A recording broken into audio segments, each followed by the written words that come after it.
আসসালামু আলাইকুম to everyone, welcome to my channel delicious food by Ima. আজকে আমি আপনাদের তৈরি করে দেখাবো মজাদার ম্যাঙ্গো মিল্কশেক। তো চলুন শুরু করা যাক। এখানে আমি 4টি আম টুকরো করে কেটে নিয়েছি। এখানে নিয়েছি কয়েকটি আইস কিউব। এখানে আমি নিয়েছি 2 টেবিল চামচ দুধ। আর এখানে কাজু বাদাম ও পেস্তা বাদাম কুচো করে নিয়েছি গার্নিশিংয়ের জন্য। এখানে নিয়েছি 2 টেবিল চামচ চিনি আর এখানে হাফ কাপ টক দই। এবার আমি ব্লেন্ডারে পাকা আমগুলো দিয়ে দিচ্ছি। এখন আমি এতে হাফ কাপ দই অ্যাড করব।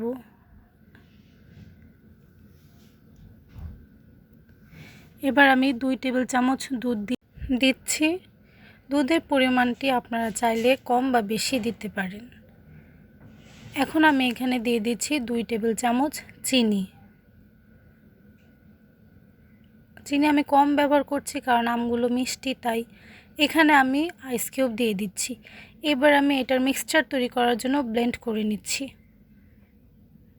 দেখুন আমার ব্লেন্ড করা শেষ হয়ে গিয়েছে, আমার জুসটা তৈরি হয়ে গিয়েছে।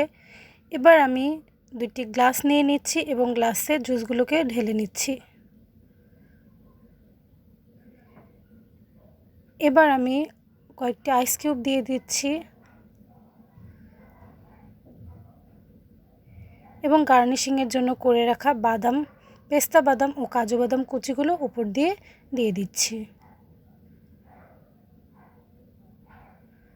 তো এই যে তৈরি হয়ে গেল আমার মজাদার ম্যাঙ্গো মিল্কশেক।